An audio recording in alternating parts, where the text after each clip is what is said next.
Welcome to Vikings and Valkyries, an actual play podcast. We are playing When the Wolf Comes, an RPG etched in runes and blooded in war. My name is Ian Stewart Sharp, and I will be your ruler of treachery in the adventure ahead. Joining me for the Wolf's Feast are Bill, Steve, and CJ. Welcome to you, Dogs of Odin. Hi. You'll never take me alive. Where are the red shirts? You've run out. Yeah. We need some victims. Every time we present someone, no matter whether they're an artist, an author, a professor, you manage to dispense with them, sometimes within the space of the world record so far is poor Matt Forbeck with, I think, 46 minutes. Some people last to the end of the episode. Anyways, we've had an exciting week. CJ, I've noticed that you've not only released your audiobook version of The Fell Deeds of Fate, but you told everyone that you've decided to pack it all in for life as a full-time author in France. That is correct. The audiobook is due on May 6th. It's going to be released by Tantor Media. And yes, I parted ways with my previous employer and I was doing some consulting. It just seemed like a good opportune moment. My family's been working on moving back to France for a couple of years now, and we're in a really solid position to basically just do that now. Congrats. Thank you. That's fantastic. It is exciting news, and obviously we'll look forward to using your new home as the launch pad for Viking raids around the world. Yeah. Oh, and part of this is I'm not making this in a vacuum either. I mean, I did the books did get picked up by W.F. Howe in Europe to be translated in Swedish to start. So I'm going to be famous in Sweden soon, I think, maybe. And then I have a publisher in France, Vaudelet, who's starting a whole publishing tour. Well, that is wonderful. Now, what I wanted to do this week, before we start today, is just do a little recap of your bound objects, your magic items. So what goodies have you picked up in your travels? I think only the skull, the raven's skull. That is true. You have in your possession the skull of Moonin. Cigarette case. So Air has got the ghostly cigarette case. Yes. I think the lion's share of the other bound objects are pretty much with Gigi. I have the god's tongue that is grafted to inside my mouth. Yep. That enables you to detect falsehoods and speak all tongues with Kvasir's gift. Which is fun. And then I have bear paw. That's a good one. And then I have the golden torque. When bound to the torque, the wearer gains the binding vow. Yeah, so the idea there is similar to a Norse king or a Geatish king like Beowulf, compelling people to do his bidding like that you now have that bestowed upon you. And so you wield the authority of the kings of old. Now, that is a lead-in for our question this week, which is also about mighty artifacts. And so the question I'm going to ask you is this. What did the Sons of Ivaldi make for the gods? Maybe my recording equipment? Didn't they make Mim? So you got to bear in mind the Sons of Ivaldi are both an origin in this game, but they are also a mythological race of beings. That's where the origin comes from. Oh. So I'm talking in the mythological corpus. What did the Sons of Ivaldi make for the gods? Weapons. Sure, they did. And it's absolutely fine if you don't know and want to pass on your inspiration point again. I mean, if I had to take a stab at it, I would say they made weapons, and specifically, let's see, if they made weapons and you say yes, that means that I'm on the right track thinking they were dwarves, so they made Mjolnir? They did not. Oh, okay. Never mind. I was convinced, CJ. Like I was totally buying it. I should really brush up on my Norse mythology. I haven't really looked into it in a really long time. Why start now? Good tip for your future self, and perhaps you can use the Raven Skull, go back in time, 15, 16 episodes, brush up on your Norse mythology, and then come back. We will move on past the quiz in the interests of time and momentum. Our adventure this week begins alongside the funeral pyre of Beowulf, King of the Geats. The king is placed on a huge burning platform while his thanes plunder the wreckage of the Falkir, loading whatever they can into carts. The old king's remains and much of the treasure are then buried in a huge barrow constructed by his disconsolate people. Big Life does not begrudge you the king's last gift, but he urges you to return to Odin with some alacrity and curses the Norns that brought you to his land. And there's also the matter of air exploding with the strain of the last battle. Imagine him on a hilltop just going, No one is actually injured, but your fracturing reality around you certainly gives people the willies. A couple of bits of housekeeping. The first is, CJ, for your honourable treatment of the refugees and the slaying of the dragon, you may add 1 honour to your score. You can't really go much higher, but the good news is that you are firmly established amongst the exalted heroes of the realm. Conversely, Bill, I'm going to give you 1 shame for refusing to heal those poor people, despite your ability to minister them tenderly. And Steve, I'm going to balance you out with no change to your honour and shame, partly because of your charity and your dragon-slaying black hole, but because you also killed the professors and set back the advance of civilization by several centuries, they're going to balance it. So no honour or shame for you. All right. Big Life, like I said, has suggested that you leave the land of the Geats, and it's up to you to work out how exactly you do that. I propose we return to that priestess who told us to return when our task was done. Sounds logical and frankly crazy talk. Okay, then obviously we're on the right path. We're short 1 spaceship, so traveling through space is going to be a challenge. I propose we walk there. So, Odin's V is the holy sanctuary for the Geats, where those sacrifices are offered to the gods in a clearing in the forest of oak, ash, and hazel. And the priestess Ili greets you at the edge of the grove, and you're delighted to see that your 2 Isbjorn cubs are playing with the hems of her robes. As you advance into her sanctuary, she says, "The Skalds will sing of Beowulf's brave deeds from now until the sun grows cold." You have no idea. I can now return you, huntsman, to Othin. But first I will make you this suggestion. The Disir are close by this Mother's Night, and the spirits might decide to aid your quest. For understand this, 2 ravens flew from Othin's shoulders, Hugin to the hanged, and Moonin to the slain. Memory you hold in your hands, but it is thought that you must ensure comes calling. So you mean to say that we need to find thought? That's been our problem all along. If only I had the thought. My offer to you is a simple but gruesome one.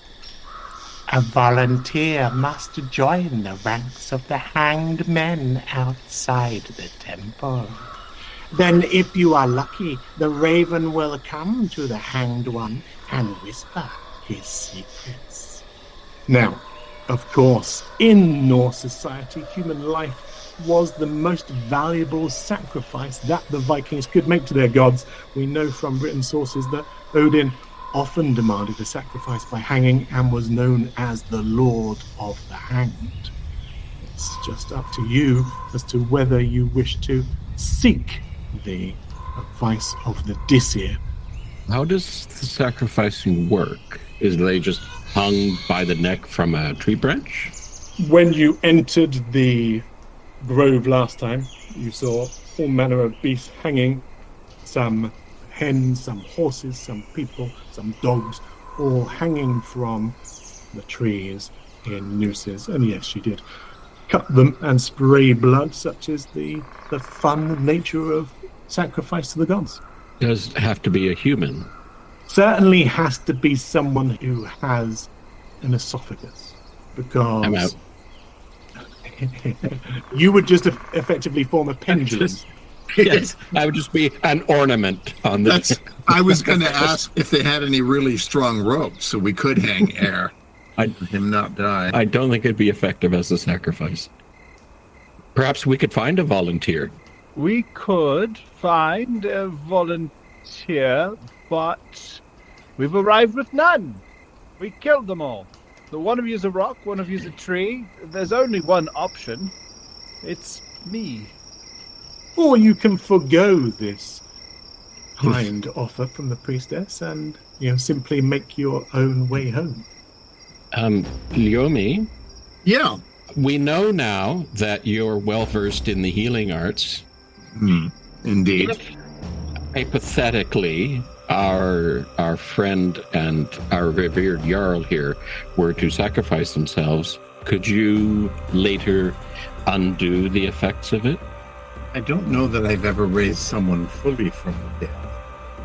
I'm hoping not to sacrifice him to death, Just to the point where he's almost dead. just to discomfort, maybe. Or Or he can claim he's feeling better. Or bliss. Yeah. Or what? bliss. Hang from the neck until you are blissful.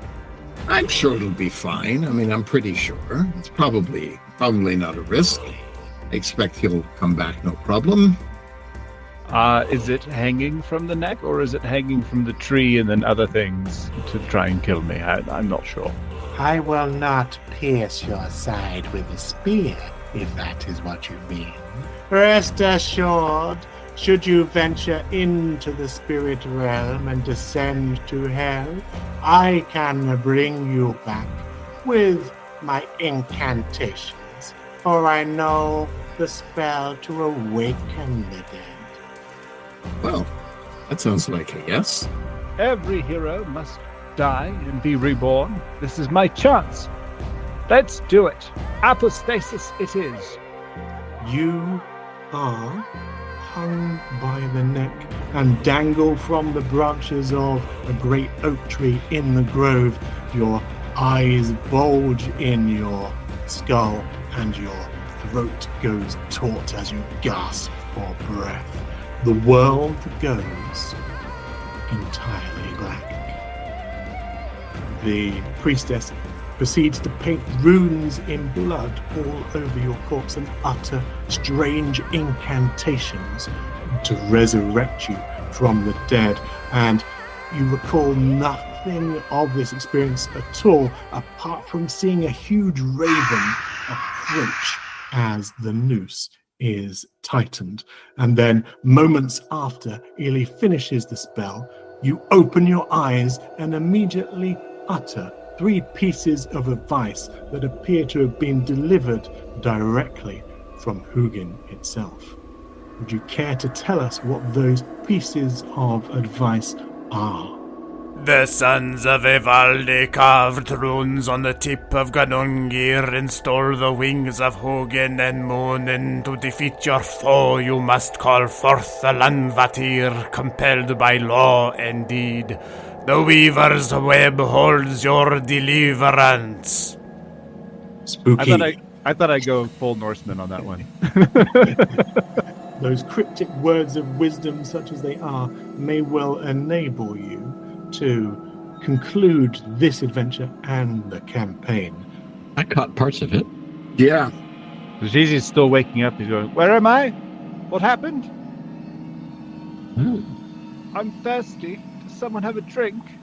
Ely plans to use the Doors of the Dead spell to send you home, but she says that without a clear destination, the wreck of the Falcon or rather the lair of the dragon, is vital to the spell's success. She divines that that's what is meant by the weaver's web holds your deliverance. So Odin's spear is Gungnir, is it not? Yes, it is. And so What's Landvatir?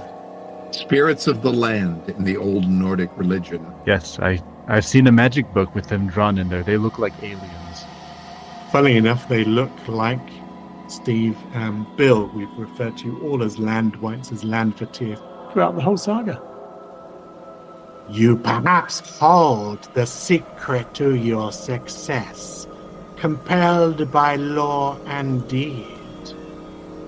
What documents do you possess that may compel the spirits of the land? Huge coincidence. Says there, I happen to have a deed. Yes, What are the chances? you do. I see all. I know all. Now, you must wear hell shoes made from the remains of your ship. That will enable you to return to Lord Odin. Okay. Anyone here good at making shoes out of spaceships? I buy shoes, I don't make them. I didn't actually take that. I'm just checking if cobbler is one of my past life skills. You have a profession? I don't. How quaint. Really? What have you done with your time? I'm a Yofor. We study and read and win at Tonga Honk. So I'm still enjoying the GM hitting us over the head with deed, law, and deed, and then eventually. I didn't realize 6th century Europe had deeds. Luckily, this is a CRS with a command of past, present, and future, and insights into all kinds of things that are going on in this campaign. Now, it's not necessarily a case that you have to cobble yourself together some shoes of ironwood, but merely taking something that will enable her to anchor the spell on a destination and a time. That's the vital ingredient. So you can simply strap on pieces of ironwood hull to your feet, a bit like impromptu sandals, and then when you are ready, Ely will open the greenways and send you back to Heimslick, ready to face the future. Of course, she doesn't know that that's what she's doing. She has only a very vague notion that she is returning you to where you belong. She thinks you are part of Othin's wild hunt and that you will be returning to Asgard. Okay, we shall return to the ship, I suppose, and find some bits. I guess, Like should we the all... coffee machine. Yeah. And the popcorn maker. One on each foot. It's a good thing we blew it up good, because now there's quite a lot of debris to select from. All right, well, Yeah. I guess I'm going to strap some remnants onto my footsies. Ely says to you, just before she begins to cast the spell, she says to you, Leomi, Did you want to say goodbye to your bear cubs? Yes, please. Yes, please. We have traveled far with them, and they have never been far from my thoughts, even if occasionally slipping from my memory. and occasionally, well, that's one of the problems of having memory loss as a character and as a player. It goes hand in hand. Wait, Oh, you're shouldn't right. we take them with us? They could grow up and devour your ancestors, my ancestors. We shouldn't leave them here. I think they would be happier here. I think they'll be safer here. They've been through much. The world Are is you younger. not listening? They could devour our ancestors. They could devour yours. There could I be a see. sproutling. Yes. Well, listen, I'll talk to one of them and make it clear they're not to do that. And I think they're bears of great wisdom. I think it'll be just fine. So I'll use my bird charms gift to say farewell, and also, Gigi, I will make sure they don't eat your ancestors. But you don't really have any. You were born in a test tube, weren't you? Someone had to make the test tube. Yes. Okay. All right. And so no glass makers then either. No one working in the crafts at all. We'll assume that you're just emanating love, care, and compassion towards these bears. Yeah. The priestess continues her incantations, and before you know it, you reel, tumble, and fall through the greenways. For a moment, you are lost in a giant arboreal maze, a place of visions. Up above you, the northern lights crown the majestic tree with their haunting motion. Generations of your ancestors hang from its branches like brittle leaves, mouthing silent warnings through starved lips. And then you thump onto ice and rock, the wind knocked out of your body, except for air, obviously, or possibly from Leomi as well. In actual fact, CJ, you're the only one that has the wind knocked out of your body. The Norse call it staggering, because the journey feels exactly like trying to run when 5 flagons into a feast. I guess we should determine when we are. Yes. And I guess we should determine where we are. Mm-hmm. And I suppose we might as well try to figure out who we are. And how? And how? And how. And, Yes, and an why? important one I'd forgot. And why? Well, I'm not sure there's any answer for that. That's the biggie, yeah. Is the landscape, like the general shapes of the landscape, familiar to where we left? You know, have we just moved only in time, or have we also moved in place? That is a very good question. You are in the middle of a very dark forest during the polar night. There is no glimpse of light in the sky, just uninterrupted darkness. The frigid air bites at exposed skin, and every noise seems amplified in the silent, eerie stillness. Surrounding you are trees that loom like icy sentinels, an old-growth forest that you recognize as being near the southern shore of the World's End archipelago. The scar in the sky is gone? The scar in the sky has indeed gone. Well, Are we home? The last time you were in the Ifith Forest, you spied this old man beckoning you, and you promptly ignored him.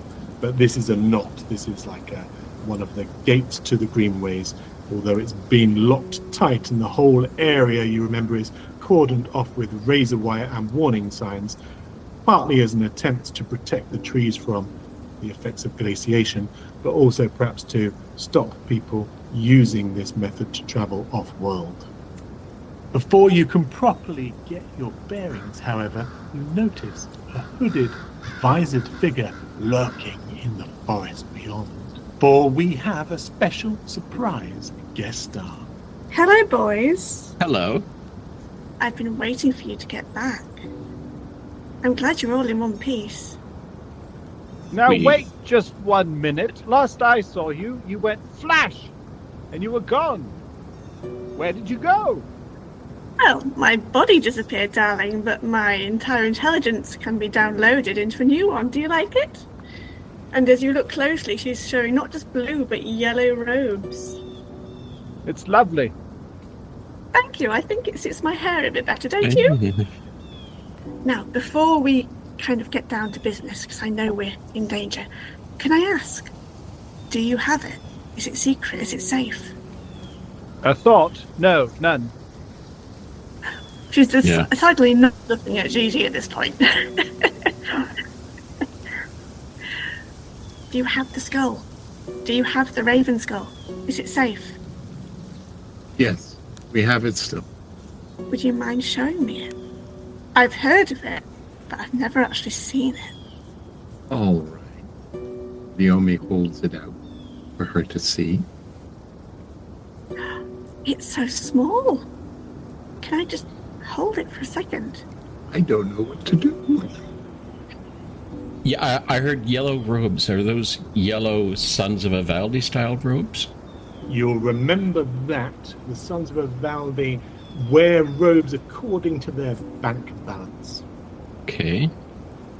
So, for example, when you last met Bryn, Ivaldi's daughter. She was Bryn Blar. That means blue. You've met various other characters like Bangsy. Bangsy is the white. Bangsy Fitter Ivaldison. And so, depending on how much wealth they have, their clothes change. And also, you remember that you saw past Bangsy on Mimisbrunner wearing green robes. In the present, he was always adorned with the finest white ermine. I think I'll just hold on to the skull for now. You've seen it. Really, you can trust me. I'm not going to run off with it. I could have had you all rounded up by now, if I was. How did you know to wait for us here? Good question. And now, Good question. And why? Why? Because when I returned, I learned you'd all gone. And I was like, well, where could they have gone? So I have, amongst other things, been trying to look out for you guys. but here, in the dark forest, in the middle of nowhere, in the eternal night. Can we see the skull you have? Oh, I don't have one, unfortunately, darling. I'm not that important yet. We're all making faces. It's such a shame there's no video for the recording. We've all got our He's faces just crossing his screwed up. arms. Yeah. Could you give us one moment, please? And Gigi's going to huddle. Whisper. He's gonna Yep, whisper. he's going to huddle and whisper with the rock in the tree, and say, That's what it does. I don't remember much from the dream, but I remember the Sons of Ivaldi being the bad guys. We should be careful. Yes. She seems nice. Yes. But devils often show up as small girl-like children. And we don't know what else has changed. We can't assume everything's going to be the way we left it. Things might have changed. I mean, in case we had an influence on the present through our actions in the past. Also, we seem quite nice, but a lot of people have died all around us. Yeah. Including her. At this point, you're going to hear a Including her. slow chuckle from behind you all, and it gets louder and more manic and evolves into one of those maleficent cackles. And she'll say, well, there might yet be a mote of intelligence between you all yet. But my patience is short, and so is my time, and my time is money, so if you're not going to hand it to me, I will have to take it. And she almost whistles a little bit like fetching a dog. Bad Bryn, as we call her, is not alone. Through the trees, you see a huge hulking war machine splinter through the forest as it guns the area with automatic fire, the flashes of the gun muzzle lighting up polar night. In the darkness beyond, you also see through the trees are cybernetic soldiers, presumably of the Church of 1-0, literal converts to their machine god. They sprint with unnerving speed through the snow, modified for increased performance and rapid response to threats. They take cover behind the ancient trunks, firing short bursts as they advance. What a compliment! An entire division just for me? I must be dangerous.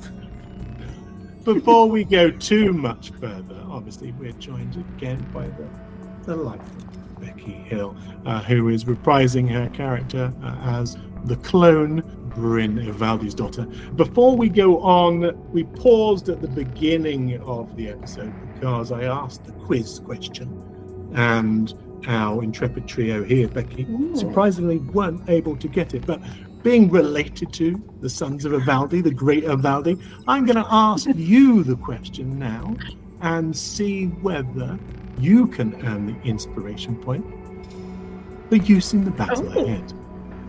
So the question is this: what did the Sons of Ivaldi make for the gods?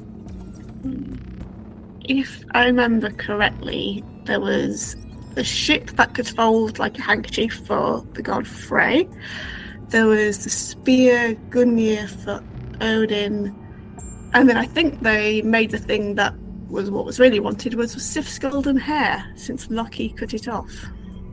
That is correct. The inspiration point is yours. Yes, they did indeed fashion Skifbladnir, the flying ship of Freyr, Gungnir, the spear that never missed, and yes, Sif's golden hair to replace that which Loki had cut off.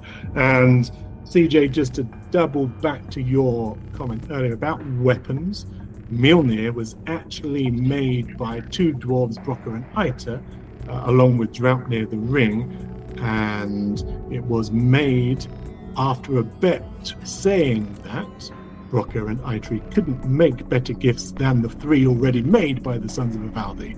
So Mjolnir was subsequent to the devices, the artifacts that Becky, as our Norse expert, delivered. So, I want to make sure I understand. So we failed to get the inspiration point, and now our enemy has got the inspiration point, as well as the division of specialized constructed soldiers. I just like to know the odds. That's exactly right. And I'm going to remind you of a couple of things. Right at the top of the episode, I did introduce myself as the ruler of treachery. Well, we always thought of you as that anyway. Yeah. Becky, we're going to consider this a surprise round because whilst these gentlemen are in their huddle working out what on earth is going on with the appearance of your clone, we're going to let you sock it to them. Very good. Well, in that case, I would like to initiate my triggered action of Sky Shine. It doesn't sound good already. No. Becky has availed herself of the opportunity to use the Death Metal expansion and take a character from there called a Flame Keeper, who uses the Hellstones, the radioactive material that the Doc Alpha found in Mine 7, or wanted from Mine 7, and she's now using it for her own nefarious gain. So she takes out a stone from her pocket, and it looks very much like something volcanic, almost like a meteor, and it pulses. And from its pulse emits a blue light, and it emits a blue light that surrounds her from head to foot in a perfect, almost like perfectly fitting bubble. And it partially obscures me, makes me look a bit blurry. That's my Sky Shine, which you will... You're surrounded by a radioactive shroud. This is fine. All right. That was your triggered action. Fine. What was your main action? And then for my action, she is going to extend forth that stone and mutter some words that you may or may not understand. And she will summon forth her Iron Storm spell. Go for it. I'm going to ask our unsuspecting dupes to make a roll as an eerie purple glow spreads through the area, turning the darkness into shadows. Two things. So first of all, you're all going to take 5 damage. 100 damage? No, 5 damage. Okay. Yep. Just 5 damage. And then, if you could all make a might challenge roll, please. 16. Okay, in which case, CJ, halve that damage to 3. I got a 10. 7. A 10 is enough for Leomi to also halve the damage, so 3 damage. But air explodes. Not only takes that full damage, but also becomes both fatigued and slowed by the ion storm. So that's going to mean your rolls are subject to 1 woe, and being slowed, you can only take a slow turn. Well, poop. Now, the cybernetic soldiers that are sprinting through the tree line are a little bit too far away, but the huge hulking war machine is closer. And just for background, because these war machines are Dverg, they are war bots, and this particular one is called a battle brand. It's manufactured by Loger Hofford Martin, as an affordable countermeasure alternative designed to optimize the man-machine team interface and mitigate direct threats to the warfighter. And it comes with a handy 30-day money-back guarantee and refund policy. Anyways, these Vigvel or war machines, which were once spurned as not being particularly Norse, they're now a commonplace stationed across the Níu Heimar, and Bryn has one at her disposal. It fires at you with a howling dog. And you all please take 17 damage. Is it a creature that is bigger than size 2? It is a huge, great machine thrusting its way through the trees.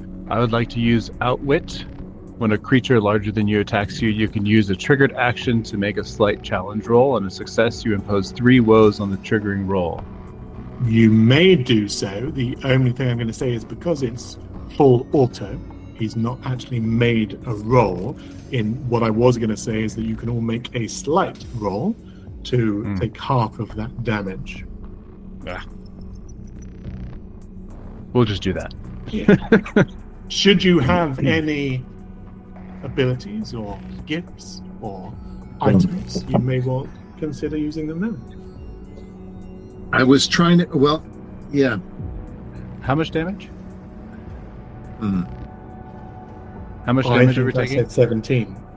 And I can have that. You can halve that if you make a slight roll successfully. Yeah, I Alright. rolled a 17 on mine, so I'll have that. Which I think my math's not strong, but I'm thinking that's like another 3. I rolled a air have 15. Should I try I'm talking to my team now. Should we try using the skull to get us back before the betrayer appeared? I was waiting for my turn to ask that. I was going to have Gigi turn on a slow turn and said, Naomi, could we use the skull to go back an hour to before our arrival? However, would that take us back to the Keats? That's what Or I'm worried about. Yeah. 50 minutes before we arrived in this forest so we can go get some reinforcements. Yes. Do we try it? Yes. Yes. Because it doesn't look like it's going to go our way right now. Yes, I'm don't have to- flattered by the entire army sent to kill me, but yes, we should try something different. You don't have to go back the whole hour. Yes, we do. All right. So how long have we been in the present time that we're now in? Because I don't have a sense. I think if you just stepped back in time using your Raven Spell, just 10 minutes to when you popped out of the Greenways and Bryn, Ivaldi's daughter, is there waiting for you, she'll still say, hello, boys. But at that point, you can perhaps take a slightly different approach. Something smarter. I wonder what that would be. You are level 10, you have a range of abilities, and you have a range of objects. So feel free to have an epiphany at any moment. Well, you know, it's your optimism that I most appreciate. Before stepping into the Greenway, Air would cast Ancestral Wisdom on himself because something traumatic is bound to happen. Actually, he should get to the point where he just does that first thing in the morning. While he's brushing his diamond-encrusted teeth. Yeah, it's just, something horrible is going to happen. I just know it is. Are we in a place where we would be aware of how far we are from our old friends, the other rock people? The dwellers of the earth, aka the Landvitir? You do have Good question. a map in your campaign stuff, no? Yes, so as Gigi consults the map, You are... Yes, you are in the Ithir Forest. is that close or is that far? It's very close to where you met Daniel in Spickborg. In actual fact, the last time you passed the Ithir Forest, you saw an old man stroke bear and refused to have anything to do with it. Ah, yes. But wait, didn't the other Dark Alpha say they're watching us all the time? They did. and I think my people will be keenly interested, well, in the deed, obviously. So could you commune with them and say, we need help? Lots of it. Yes. Commune. And tell them I'm dreadfully sorry for killing their chieftain and a few other people, including the seer in your ear. Question for you, Gigi. When you inevitably become Jarl, I wonder if we could make a deal wherein you are Jarl of everything on the surface and my people have the mineral rights to everything under. I think I could float that past them. Yes, whatever it takes. In fact, I think Air could ask the seer in his ear whether or... Okay, maybe we're getting ahead of ourselves here. Yeah. Why don't we part the division of the spoils of the land until such time as you've dealt with the immediate threat, which is a platoon of the Sons of Ivaldi, led by a familiar face. It's important to recognize that we are multifaceted idiots. There's a lot going on here. Yeah, we're multitasking. We're being idiots in a number of different ways at the same time. We're not just stupid in one direction. That's be very unfair. Like an onion. Yeah, that's true. We like an onion. Yeah, that someone stepped on, and it's a bit old. Yeah. Okay. Hey, Steve, you figured it out. So what should we do? So we're still going to arrive at the same place with Bryn waiting for us. We can't do anything about that. So if that's the case, then the moment we arrive and see Bryn, we open fire. Why change the habit of a lifetime? It seems a bit subtle for us. I could use the God's tongue to have a chat with Bryn and perhaps talk us out of having to fight to the death, which would go our way. I'm certain of it. Yeah. It's for them. So the God's tongue would enable you to determine whether she was speaking the truth. That could be useful. But she hadn't said any. She hadn't even really made any statements other than she wanted the skull, which I think we know was truthful. But the army didn't show up until she did her maniacal laugh. So if I talk to her, call her out on her lie, and then distract her by telling her how very, very bad she's being by lying, that could buy us a little bit of time to prepare better. Oh, So stupid.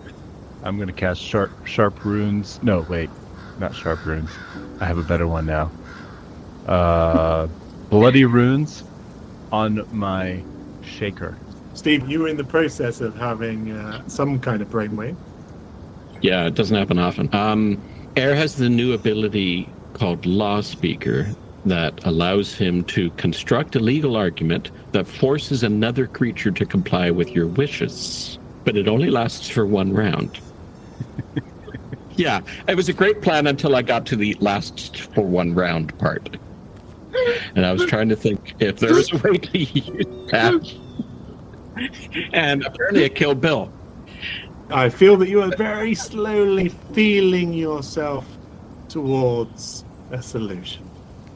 If only you had something that represented the bonds of kinship. All right, Gigi is going to use Binding Vow from the thing that he got from Beowulf. And so here, I'll read it so that you guys know what it is. So you demand a solemn oath of undertaking. When you spend at least 1 minute talking to a creature that can hear and understands what you say, make a wits attack roll against the target's will. On a success, you may describe a course of activity that is obviously not suicidal, and that can be summarized in a sentence or two. So basically, I can make her make an oath to me to do something for me. So Gigi could just say, so I have this new ability. I can have her make an oath to me, and that oath could be to not kill us. And not take our things, though, because we don't want to give up the skull. And go away. Obey you. I could construct some legal, well, let's face it, bullshit that will compel her to agree to that deal, briefly. What? But you don't need to, you see, because I have a magical object that will compel her to do what I say. So I could send her on a mission to... Oh, I have an idea. I will send her to go find Thought, the other Raven Skull. Go fetch it for me. Fetch. Nice. By the way, she's probably hearing everything that Gigi's saying right now, the entire plan. Yes. I've just got a vision of time paused around you three having this pretty deep internal discussion about That's very kind of you. options. It's so good to see you. Can I cast it? I'm trying. I'm going to do it. So first of all, you have to spend at least a minute talking to her. Making That's a easy. wits attack roll against the target's will. So Bryn, what is your will? My will score is 11.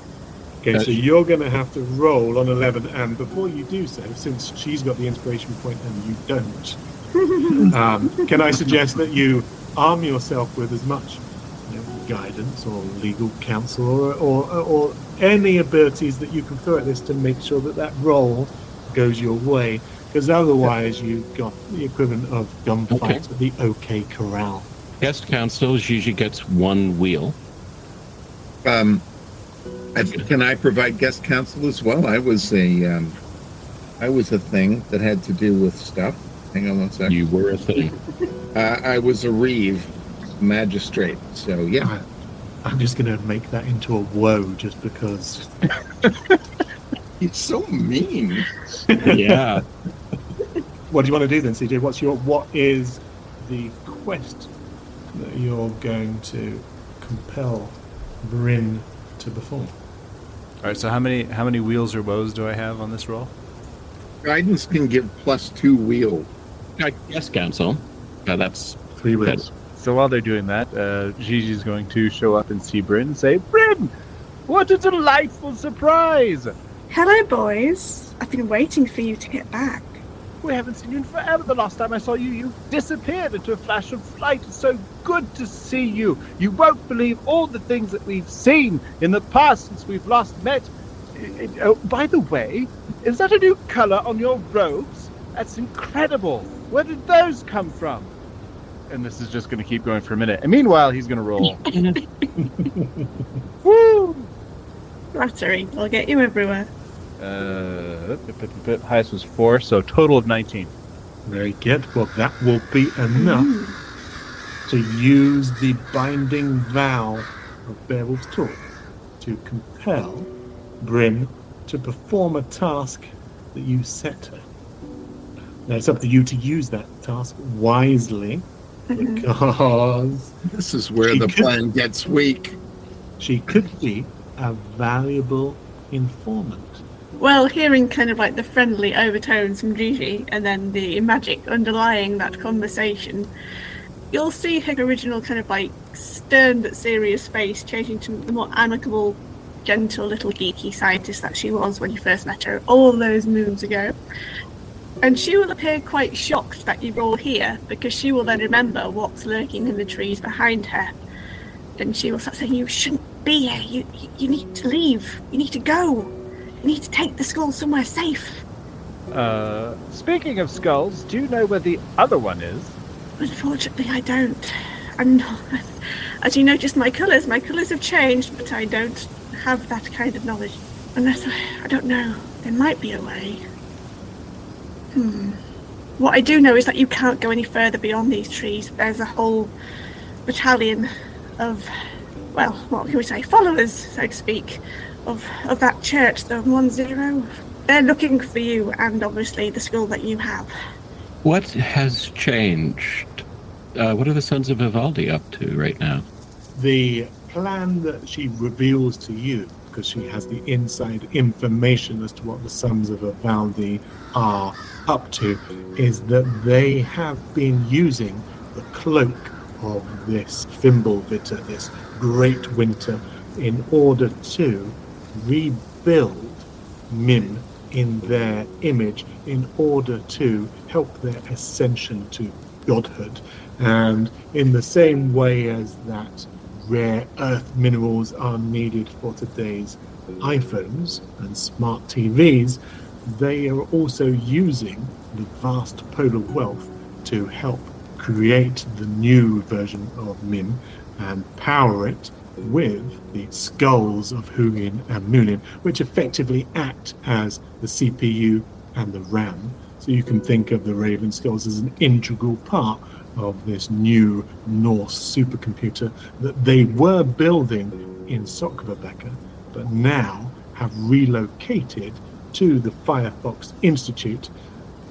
She also reveals to you that some of the soldiers, the cybernetic soldiers that you saw there, are people who, as I mentioned, are literally converted to the Church of the 1-0, not just here in the sense of their faith, but they have been grafted with the same cybernetic components that the Sons of Ivaldi sport in order to turn them into superhuman soldiers. Almost a sort of, what would the phrase be? Cyber men.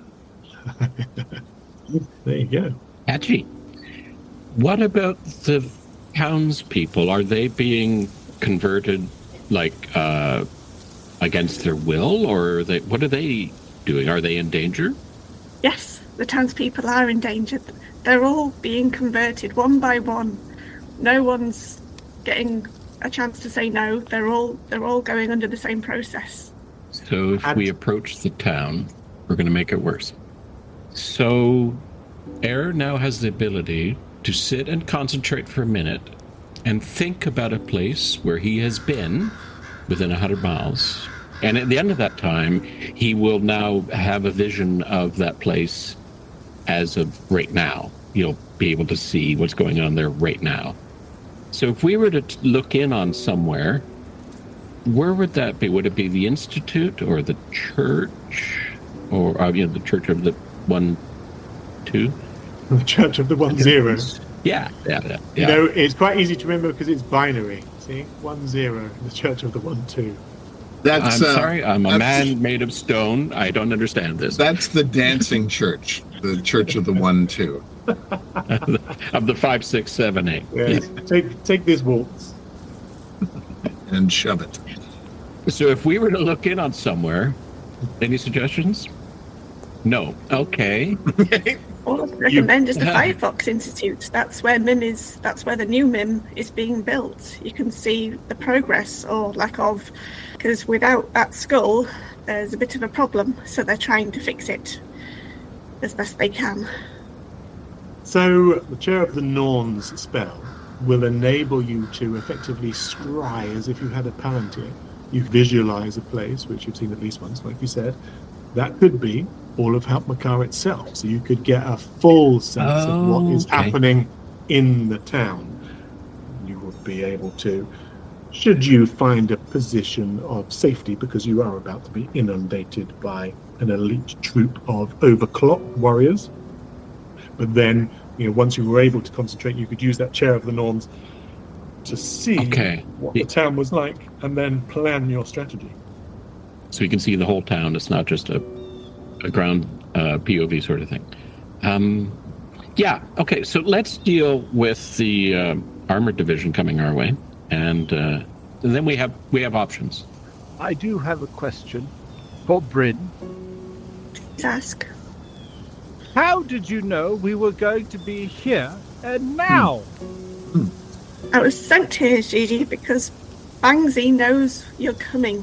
He knows where you are. He can see things a lot further than, I don't know, Leomi or Air can. He's got some ability, some very strong ability. So this is why I was here. It's all planned, and I was following orders. I wonder if he knew you would fail. Remains to be seen. We still need to get you guys away from what's in those woods. They're waiting on my signal. Then the oath that we should have her take is to take the army off on a wild goose chase that way, pointing in a random direction. That way, that way. Up, down, left, right, north, south, away from the town. That's a given. And away from us, like off a cliff, for instance, would be great. And that shall give us enough time to recruit our good friends, the Lundvetir. We could raise an army of our own, since there were so many of them. Quite a good idea. I could certainly Whole army try. of abominations. Sounds pretty They good. have an army, we'll have an army, and then we will pay this Bangsy a visit. I feel like the oath needs to be really specific. Like, take them away, run them off the cliff, and then disappear. Oh wait, no, we could make it even better than that. Have her swear an oath to protect our lives with everything she's got. Including them. From everything. That way she's loyal to us to the end. We keep us on her good side. And then and then we can keep her as a free agent to like keep helping us down the road. So you shall now swear an oath to me to protect me with your life in all circumstances. And help you with your plan. And to help us with our plan. Using all the resources at your disposal. Using all the resources at your disposal. Very well. I so swear. Couple of things then. Yeah. If the suggested activity would be potentially harmful for you, you can make another will challenge roll and is not affected on a success. And so looking after being a babysitter for these guys is known to be one of the most harmful occupations on Midgard. So give it another roll. So this is a will challenge roll. That's 9 plus 1 is a straight 10. Well, you know what? She shrugged off the binding vow. So screwed. Because you made it potentially harmful to her. It is no longer ironclad, and she may wriggle out of it. I mean, that was our best plan ever. Yeah. Failed immediately. Yeah, but still, it was good. Good while it lasted. I liked it. It had, Yeah. it felt good. Can I keep talking to her for another minute and cast it again? She's now immune. However, events now, luckily for you, intervene. As in the pitch darkness, you hear a distant thunder growing louder and more insistent. The air carries a sharp, cold breeze infused with the metallic tang of adrenaline and the musky scent of bear fur. As they draw nearer, the ground vibrates more fiercely with the weight of Isbjorn charging through the darkness. There's a fainter underlying sound too, leather creaking and armor rattling with each stride of the massive beasts. Suddenly, the night air is pierced by the song of the Alfar as the scions of Yggdrasil burst into the fray, scattering the lurking enemy from atop their ursine steeds. Bryn, it's probably a good time for you to swear, insult these chaps, and run off into the night as your ambush has been detected by the Alpha of the region and thwarted. You're all blundering idiots. You couldn't even get me on your side. I will see you later. And she runs off into the forest. Till the next time. Thanks for making it worse. Thank you for not killing me. I appreciated you all trying not to kill me, but I would totally respected you if you had, so it's all good. Technically, we certainly gave it a good think. Yeah. All right. That went, That was better nice. than planned. Yeah. Went better than expected. Well, mostly because somebody else saved us, but you know. It went. The Alpha, astride their Isbjorn mounts, rear in front of you, and you can smell the fetid, fishy breath of the polar bears. From atop one of the mounts, you hear a familiar voice. Brother, mine eyes deceive me, for I reckoned thee claimed by the merciless winter tempests. How dost thou tread upon this earth, still amongst the living? Hail, brother, we have traveled far beyond imagining and had adventures beyond imagining, but protected and guided by the great spirits of the world and of reality. We've come back. How fares thee? You have an army. Indeed, brother. Hark unto me, for the sons of Ivaldi, shrewd and cunning, did purchase the land from amongst those garbed in the rags of fortune, and thereupon commenced to raise a stronghold grand. In a cavern deep as the bowels of the earth, they labor to shape fate against the impending doom. Indeed, the drift has shown itself a sanctuary most fortuitous, cradled far from the clashes of men, stable as ancient stone, and nestled high beyond the grasp of the swelling seas, tunneled profound in yon steadfast mountain. Did you say they bought the land from someone? Indeed I did, from the former Jarl. The man you know as Finnbogi Asbjornsson, he fell upon hard times. Did you also say, honored cousin, that they're building their project underground? Indeed, such was the case. In their fortified vault, Bangzi, ever persuasive, hath moved the Empress to house the whole of the imperial law within its cold embrace. And perhaps my people could help us get to it without going through the town. Perhaps they know of a way underground to this abomination they're creating. And it takes one to know one, I get that. And to this abomination they're creating under the ground. That may be so, if you wish to throw in your lot with the forces of darkness.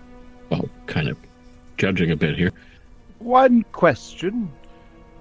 Did we fulfill the deal we made with them that allowed us to escape the last time? They asked us for something. I cannot remember what that was. They wanted something. Did we do that thing?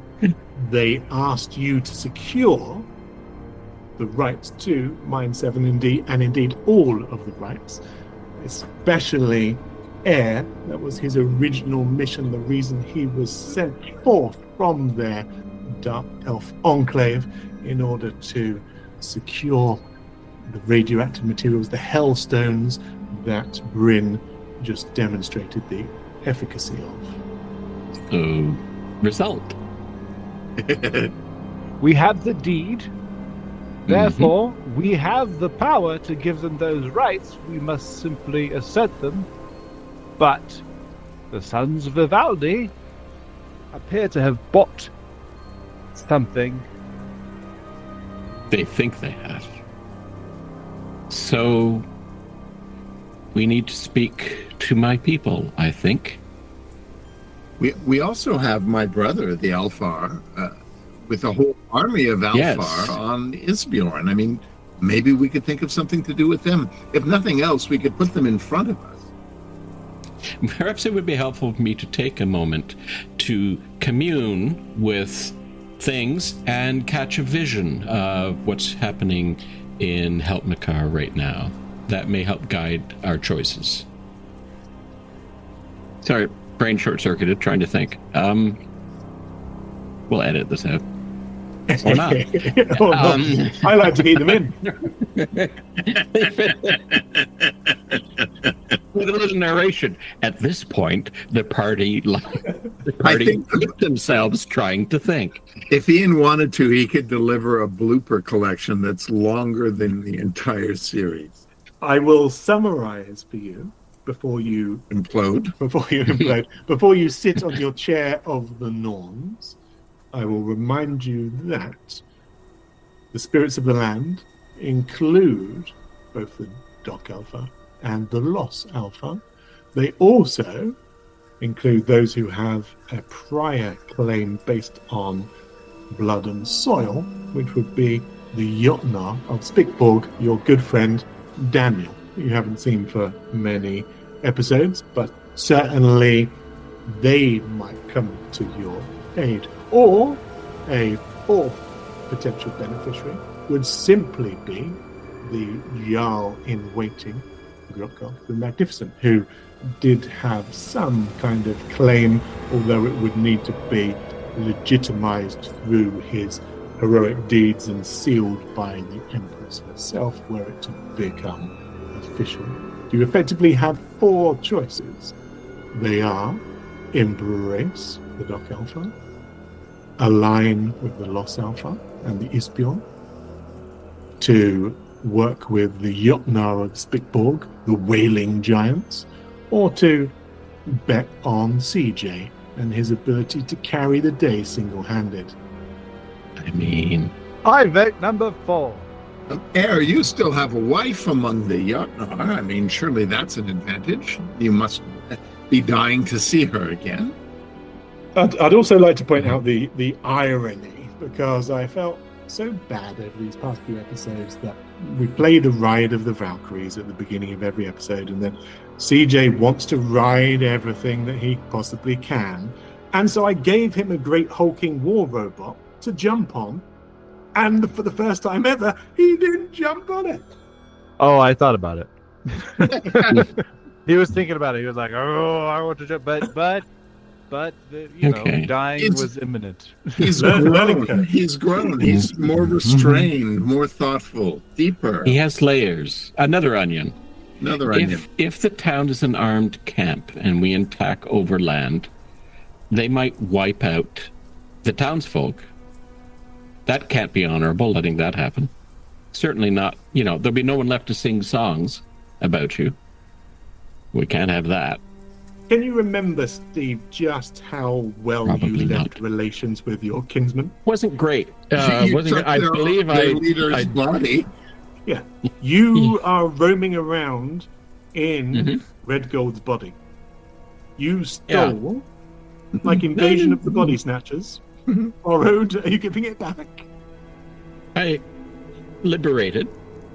Well, they were going to kill us, so I thought it worked out You fine. recycled. You reused. I'm trying to find a way through this that doesn't screw Air's own people, and I'm having some trouble. Might be Okay. your fastest way back to Valhalla. There's a poem where it's about how did you get this land? My father gave it to me. Where did he get this land? His father gave it to him.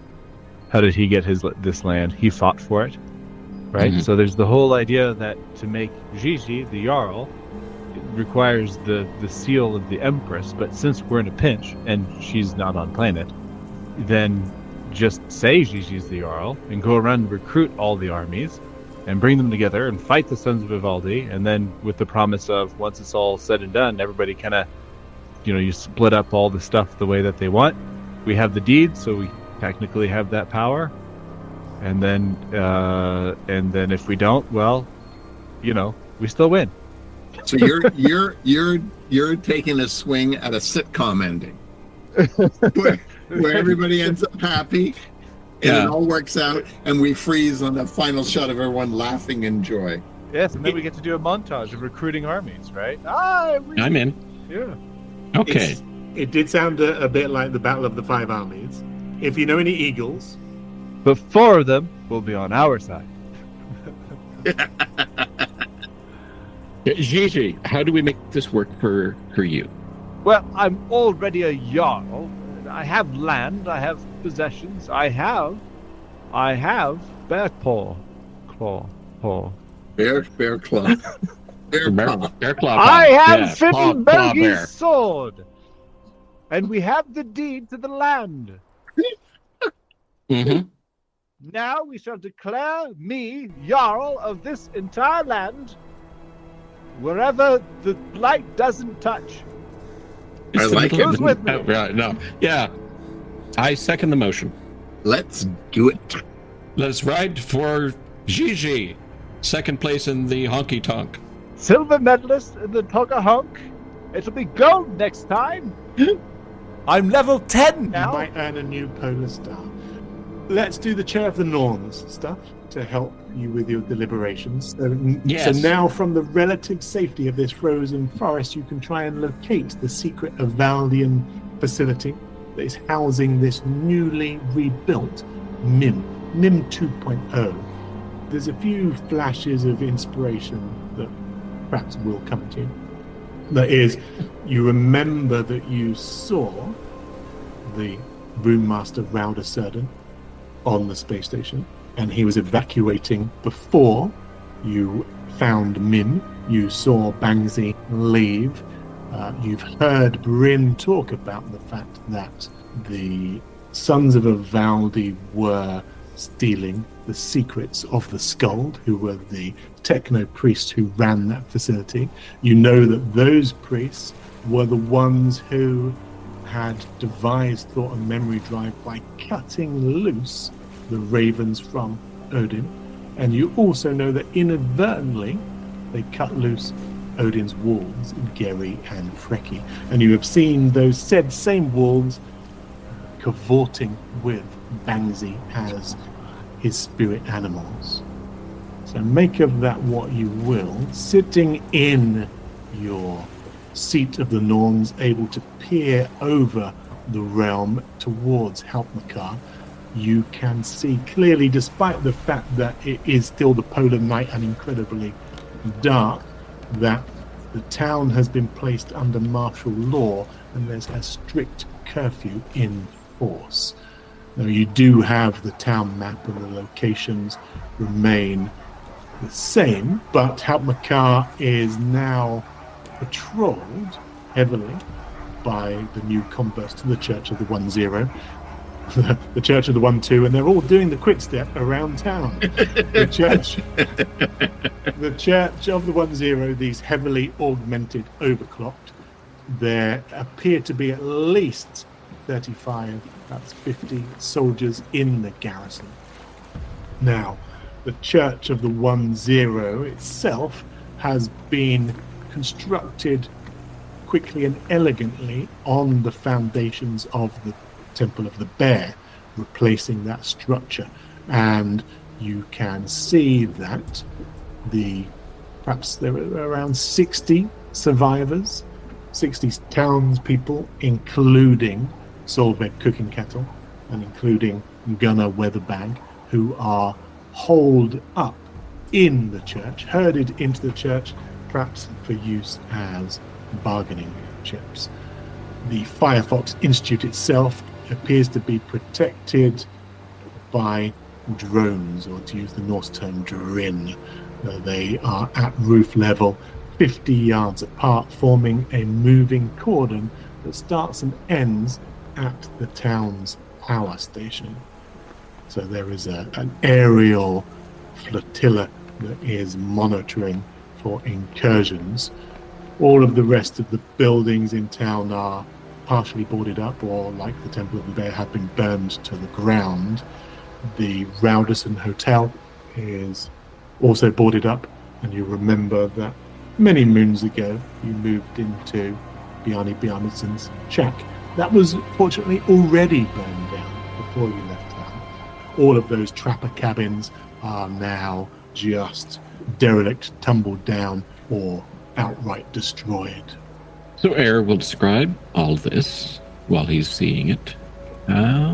If they see us coming, they might kill the townsfolk in the church. That's kind of the impression I'm getting.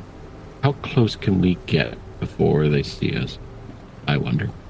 Gigi, you're a tactical genius. I'm sure you have an excellent plan. Well, if our little friend, whom turned dark side, light side, then dark side again, had anything valuable to share, it's that Bangzi appears to already know we're coming. And from what you've described, patrols in the town, I believe they've already expect us to arrive. So if they were going to kill the villagers, they would have done it already. Yeah. Okay.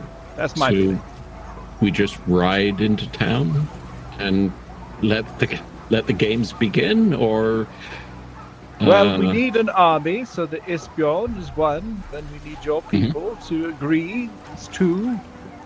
I'd prefer not to have the Jotnar help because they are detestable beings. That I will leave it at that. Agreed. Yes, and the eagles and the yes, the eagles and the dwarves. Yes. They create a distraction. We go into the facility. We find the other head of the Raven to return to Odin and hopefully prevent... Do we want to prevent Ragnarok? That doesn't sound very Viking of us. Shouldn't we welcome it with open arms?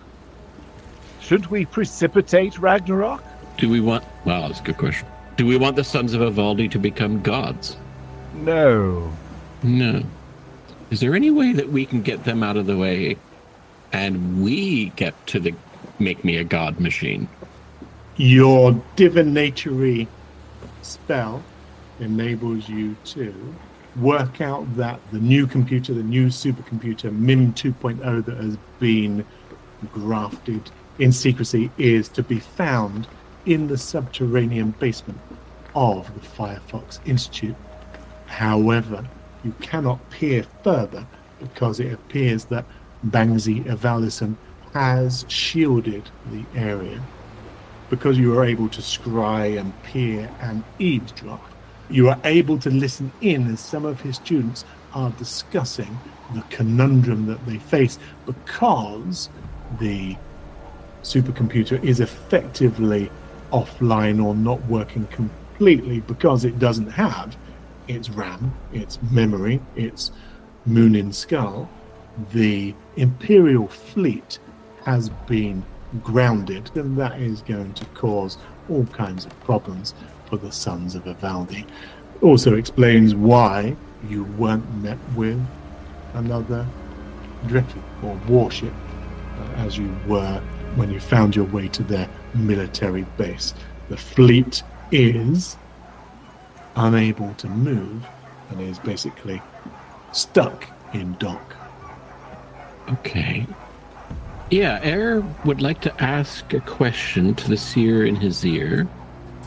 Would the Doc Alfar, we spoke to previously, agree to help us if they gain the deed, the mineral rights for everything below the surface, leaving our new Jarl in charge of the same territory on the surface?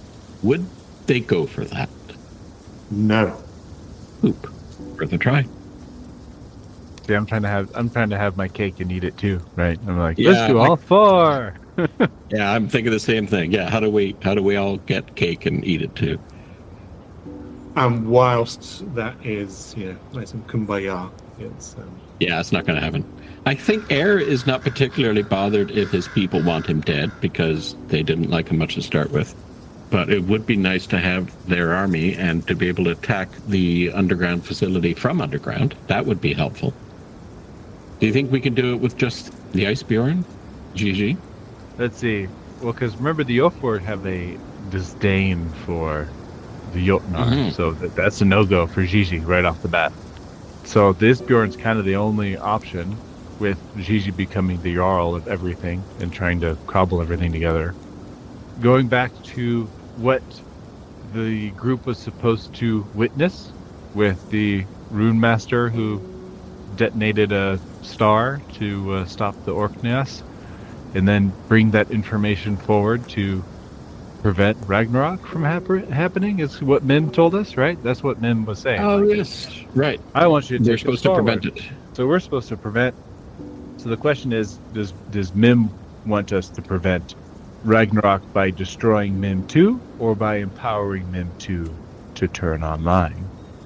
No, Mim 2 will make a Ragnarok happen, right? Unbelievable. Yeah. the crucial thing that Mim had said to you was to return thought and memory to their rightful owner, otherwise past, present and future would collapse in upon themselves. Ah, yes. Yes. That would be bad. So they have been stolen and used for the creation of this new supercomputer in Othin's image, but it's not necessarily a legitimate enterprise. I will offer you this. Aldinger, the Alpha who you had mistakenly assumed had died but had merely fled into the wilderness to avoid any repercussions or tussles with the Sons of Ivaldi, he says, "Oh, brother, the land's deed, it is such a wonder. It compels me to conduct thee forthwith to our eldest, the venerable sower of these grand and secluded woods. With the Ispion as an escort, they take you through the Ifir forest, and in the heart of this dense and dark polar forest, you come to an ancient tree, towering and majestic. Its massive trunk is gnarled and thick with age, having survived centuries in this harsh, freezing climate. The bark is deeply furrowed and covered with a layer of frost, and around its base the undergrowth is sparse, unable to compete with the colossal roots that spread like a network of history into the frozen earth. This ancient sentinel, cloaked in perpetual twilight, exudes an aura of timeless strength and enduring mystery. And so you're quite surprised when it says, You fucking idiots! I've been waiting for 1,500 years for you to show up. Luckily, that's enough time to come up with a plan. The Vikings and Valkyries podcast is hammered together by a dedicated team of Skalds and Smiths. Please don't forget to like, share, and sacrifice to the old gods.